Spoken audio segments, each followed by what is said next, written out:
I do think it's important that people understand that your job is to be available for the product owner and the scrum master, whatever they need. Like you mentioned, a shoulder to cry on. And that kind of stuff, a lot of the soft skill stuff isn't even addressed in the Scrum Guide, but that is sort of the secret sauce that makes somebody a really good Scrum Master.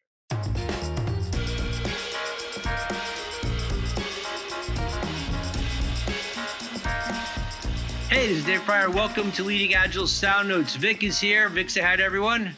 Hello, everybody. We are both certified Scrum trainers at Leading Agile, and we're going to do a quick podcast on a question that I struggle with in every class because I don't think my answer is very helpful for the students, which is probably a horrible thing to say, but I'll explain why in a second. Do tell. What's the question? What does a Scrum Master do all day? Oh, yeah, that's a good one. I hear you. Back when I was a Scrum Master, first as a Scrum Master, I was wondering the same thing. So yeah, let's talk about it. Maybe we can give our listeners and viewers something that they could take back with them. Yeah. All right. So when I started, I come from project management. So I treated the job in the beginning like a project manager, and I had a list of stuff I had to do every day.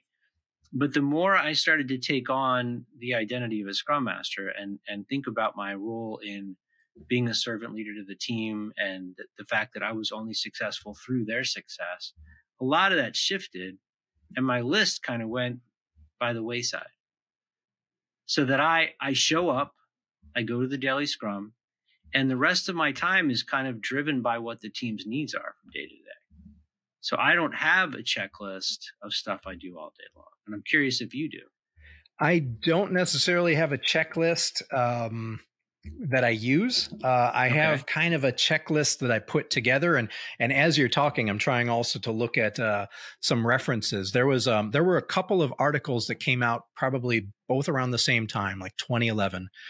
We talked about, you and I talked previously about Michael James has an article. And then there's another one by Bernd Schiffer, Agile Trail, 42 tasks for a Scrum Master's job. And we could put links to these in the show notes below. But what I'm trying to say is people had thought about this, 10, 15, 20 years ago and had been writing about how a Scrum Master is such a unique role. There's no cookie cutter, no like follow this recipe to how to become a Scrum Master. Right. Sure, you could look at the Scrum Guide and you can go to Scrum classes and you can get a sense of what the ingredients are. But in terms of like creating a recipe, yeah, good luck.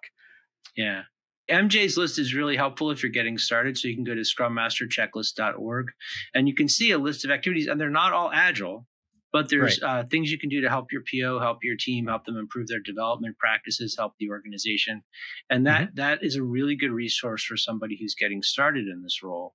But I do think that you find, or at least I have found, that if I show up with a checklist, it's in the trash within 15 minutes of me getting to work, because the team has different needs every day. And my job is to be there, be present for them, be available for them with whatever they need.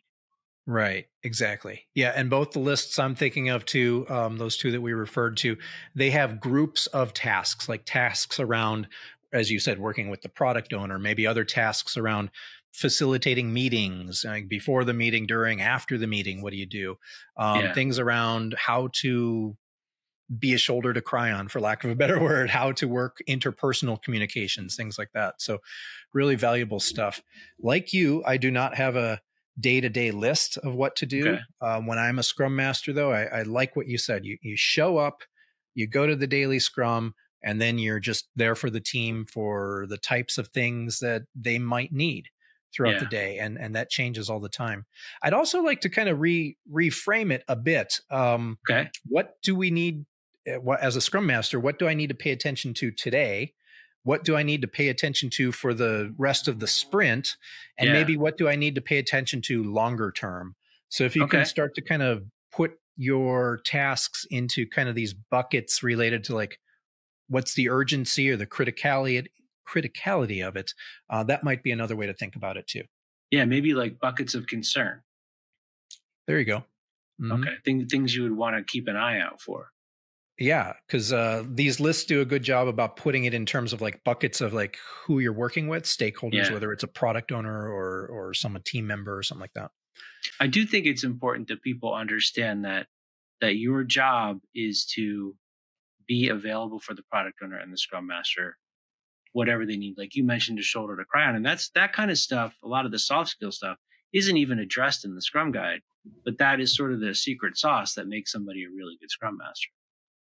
Oh yeah, I think so too. Yeah, I know it's not really Scrum, but back when I was in business school, everyone was all concerned about the quant classes, the classes that were about finance and accounting and the numbers, right? But it's really the soft skill classes that I found were the hardest and the most valuable now to help me in my career. And certainly as I became a Scrum Master and then an Agile coach, I realized, that's where we really need to pay most of the attention to. Yeah, and that's the social dynamics of the team as a whole, as well as individuals, because each person is going through their own agile transformation, struggling through their history, their biases, everything they've experienced at work, trying to form this new team. It's always going to be different. That's a great way to say it. We're all going through our own transformation. Yeah, for sure. Cool. All right. So if people want to get in touch with you, what's the best way to do it? Well, you can email me. My email is at victor.bonacci@leadingagile.com. Last name is spelled Bonacci. All right. And I'm dave.pryor@leadingagile.com. And if you are a Scrum Master, Vic is about to start teaching advanced Scrum Master classes for Leading Agile. We've got those right around the corner. Advanced Scrum Master classes are listed on the site. Soon we will have advanced product owner classes. Look for those maybe second, third month of the year. 2024, that would be. I'm excited because it's these advanced classes where really the students are just more engaged. They're certainly engaged at the CSM level, but when they come back, they're like, I got these questions. I'm like, all right, let's work through them. Cool. All right. And you can find a link to all the classes that are coming up in the show notes for this. But Vic, thank you very much for making time for this. You got it, Dave. We'll see you next time. All right. See you.